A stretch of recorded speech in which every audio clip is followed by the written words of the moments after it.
Students, so this video will cover our final project, which is to program a choose your own adventure game in C++. It is due in 2 weeks from now on Friday, December 9th, before your finals week. So a choose your own adventure game essentially simulates a dramatic environment where the user can control the fate of a fictional character by entering text commands. So essentially, what the game will look like is you have some sort of initial situation for your character, and let's say the phone rings.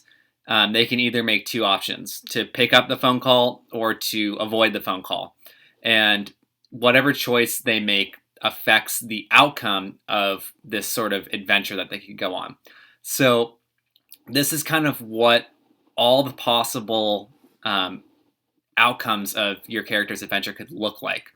So there are multiple levels. This would be considered the first level. This is the second level, third, and fourth. So let me go over really quickly what the requirements are for the project. So 10% will be graded on organizing the game into 3 separate files and making sure this is done correctly.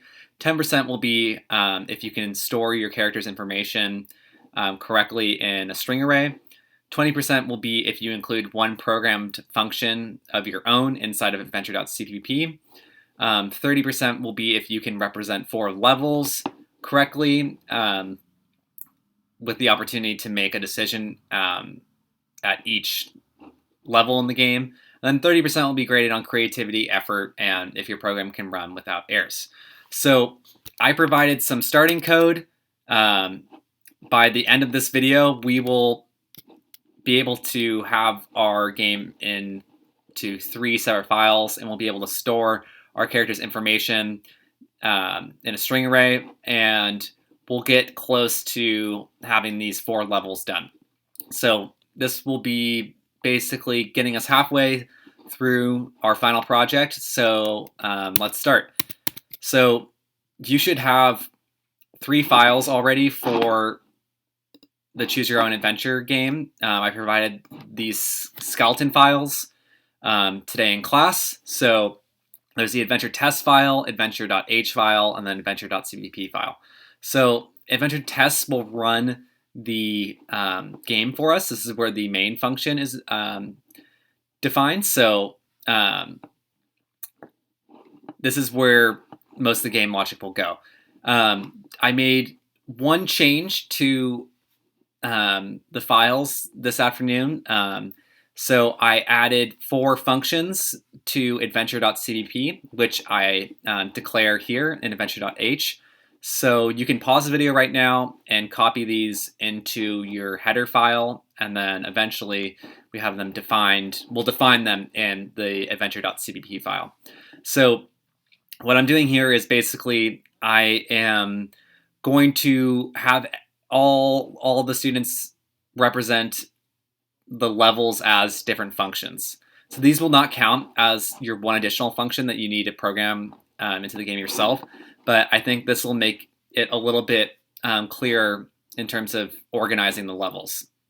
So each level will be ran by its own function. Okay, great. So now let's jump into the main function. So really quickly, you should not have this part yet. So your file should look like this, where you declare some strings, and you may or may not have this integer array yet. I forget if that was provided. And then basically, I got everyone started on entering information about your character. So you enter your character's first name, its last name, age, and then the city. And then we ask if they want to start their adventure. And if they click Y, then the main game logic will start. So the point of this video will be to do 2 things. First thing, I'm going to get everyone started on putting all these string variables in a string array that we'll be able to use throughout the entire game. And then the second thing we'll do in this video is we'll begin to create the 4 level functions that are needed for the Choose Your Own Adventure game. So first thing, let's go over how we can store these character attributes into an array. So what we're going to use is we're going to use a vector, which is essentially a data structure that's identical to an array. And what we'll do is we'll say vector of type string, and we'll call it attributes. So this is what will store all of these unique values for our character. All right, great. So these lines we're declaring an int array, and this will store integers that represent which choice we made at each level. So once we've made a decision in one of our levels, we will add a value to the outcome array. Okay, so after we get all this information from the user, we need to store these attributes in the attribute vector. So the way we do that is we use a method from the vector class called pushback, which just adds it into the vector at the back position. So whatever we add first will be at the 0th position, and whatever we add last will be put at the very end. So we're going to say attributes, which is the name of our vector of strings, and we're going to say pushback, and we want to store the first name of our character in the attribute array. Great. And we'll basically just do the same thing for every single attribute. So I'm going to copy this 3 times, and then I'll put the last name in next, then I'll put the age of the character, and then the city. Great. So this will store all the string attributes in our attribute vector, which we can then access identically to a array where we say, if we wanted to grab the first name, so this first name will be put at the very beginning. So we get that by going to the 0th index of the attributes array. So this is how we access the first name. We index into its position. Okay, so we can save everything that we have so far, and now basically we will have all the information about our character, and when we click Y, we can run our game. So you might ask, hey Michael, how do we even run our game? We don't have the Bitbucket website that compiles our code for us, so we're gonna have to compile the code ourselves. So I will go over this more in class. We're gonna have to do something unique since we're using Chromebooks.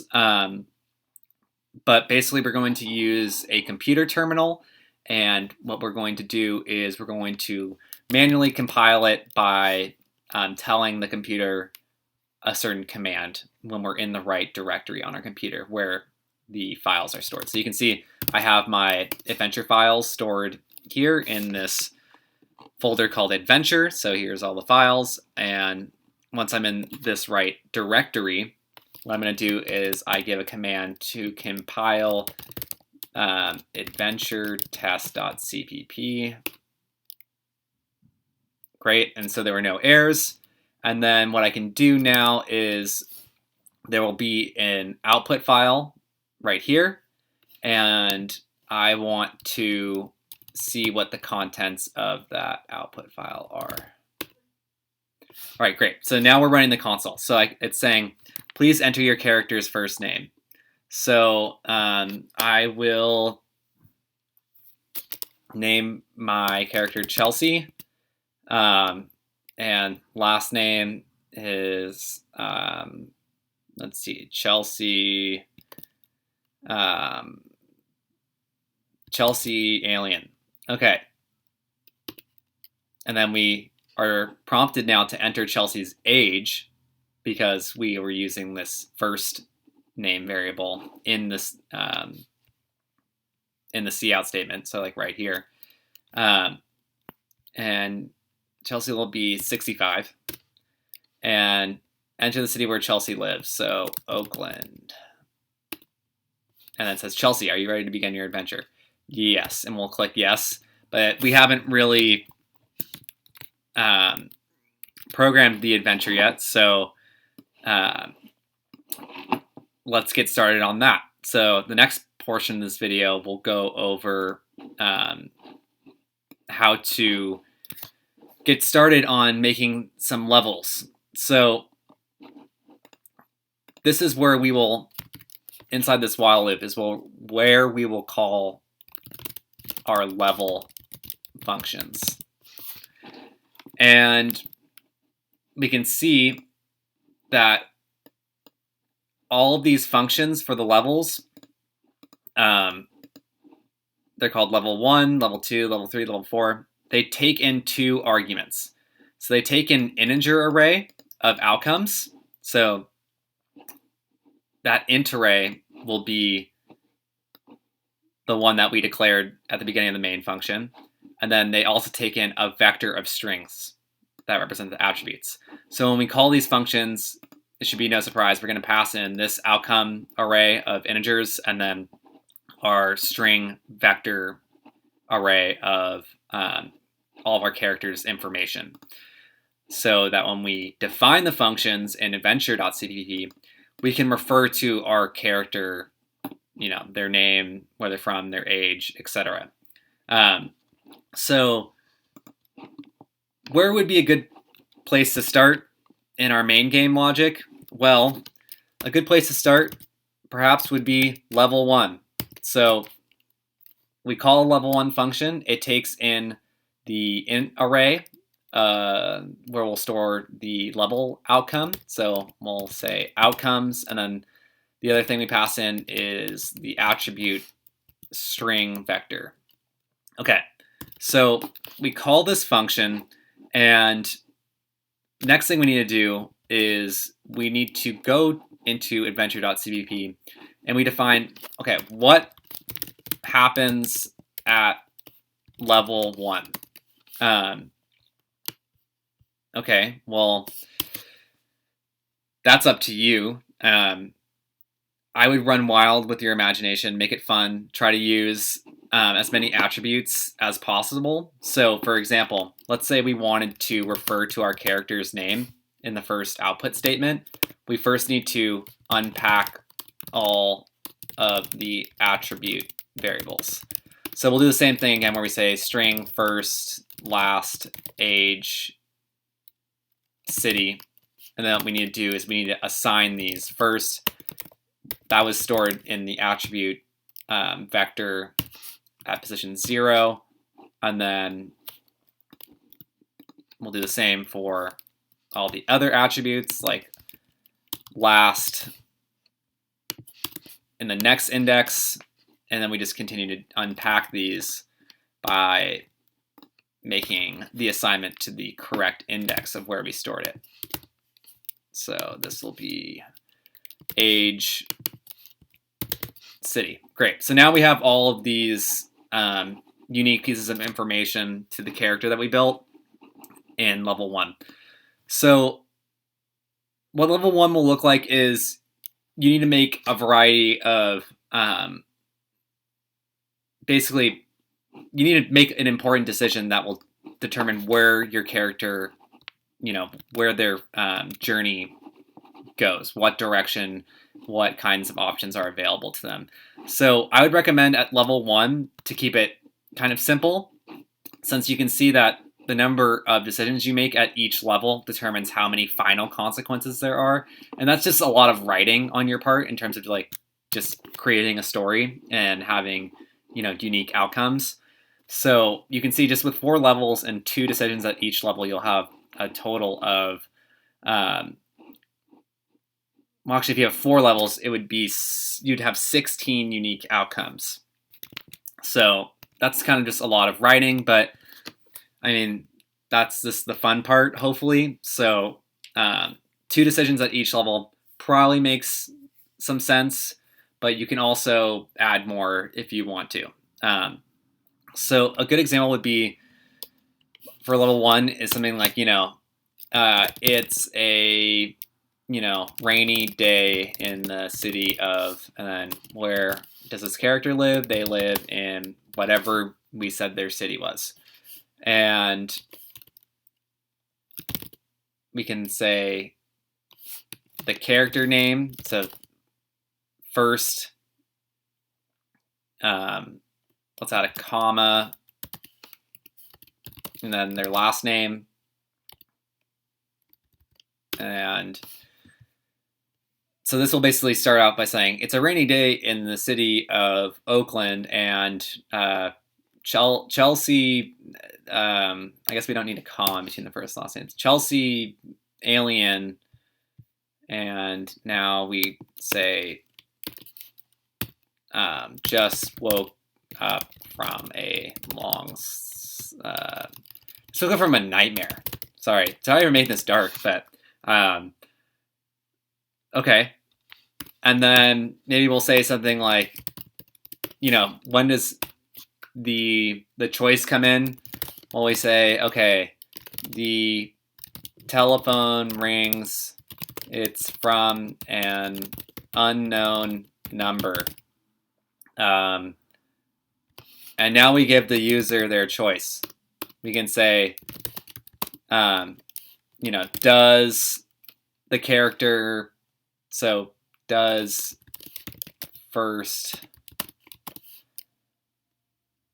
Chelsea,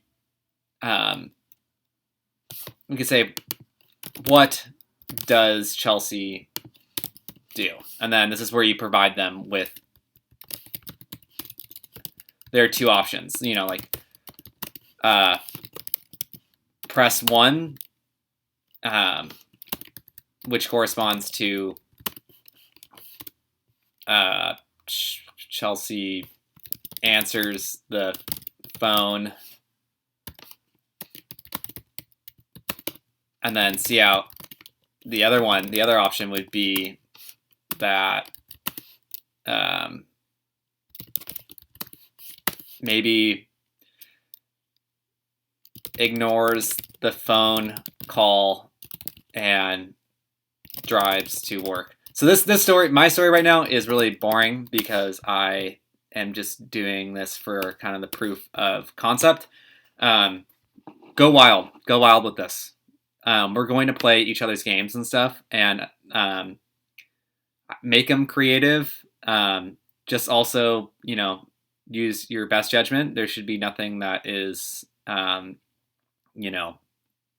appropriate for school. So keep it PG-13, essentially. So great. We have two options now. So how do we know which option the user chose? Well, we're going to have to store whatever they inputted into a variable. So we'll make a response variable, which will be an integer since they're typing in numbers, and we'll assign whatever they typed into response. And then get this, you're going to return the response. So this should work. Yeah, so we return the response. So now that we know the level 1 function returns either a 1 or a 2, depending on what initial choice your character made. And then what you do is we need to go back into the test file. So level 1 returns a number that represented, did they go 1 or did they go 2? We need to store that in some sort of memory for the game of which route our character ended up taking. Because in the next function, depending on if they went 1, if they answered the phone, that's a whole different storyline. If they didn't answer the phone and went to work, that's a whole other storyline. So we want to basically know in the second function whether they did number 1 and number 2. So, and we'll handle those differently based using if statements. So we're going to store whatever choice we made and whatever this function returned. We need to put it in the outcome array at the 0th position.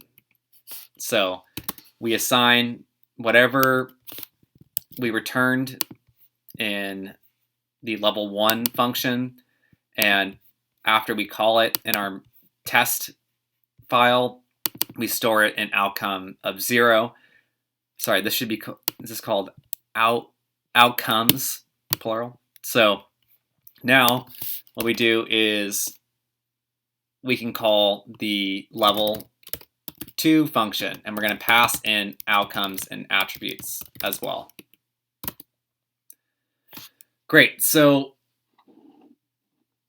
now what you'd want to do in the level 2 function is you need to unpack this array. So you could say something like previous choice, and then previous choice equals whatever we had in outcomes at the 0th level. So we know if previous choice was equal to 1, that's for answering the phone storyline.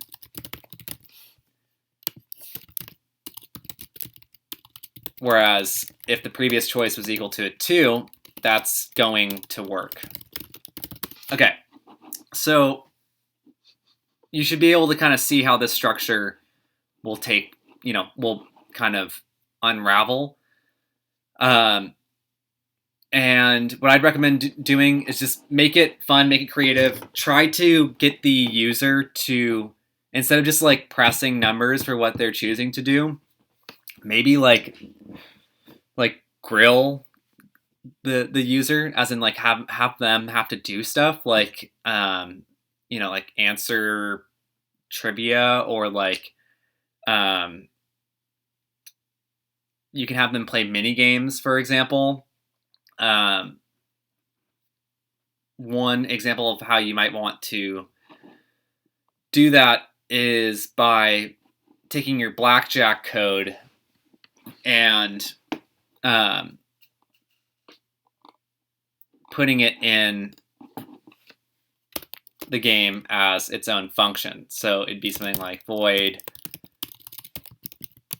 blackjack, and when you call the blackjack function, it basically runs all the code from our game of blackjack. And then you could do something, so it wouldn't be a void function, but you would need to know whether the user won the game or something like that. So maybe this returns like a true or false, like whether we won the game or we lost the game. And you can like include stuff like this in your other functions. So, if they went to work, it turns out that they end up having to play a game of blackjack. Like, who knows? You can also make functions that, like require someone to like roll a die. So like you need to return a random number. So like your character can find themselves in a situation where they need to do something, and it's not necessarily the person who's like playing your game's direct choice, but rather it's based on a probability. Like if they roll a die and their number is between 1 and 3, they end up taking a different path. And if it's between 4 and 6, they have to do a different one. So like, just use your imagination. I think it should be clear from this video how we should structure all the levels for the adventure game, or choose your own adventure game. Feel free to also add more attributes, and I think it'd be really cool if you do fun stuff with the information that the user puts in.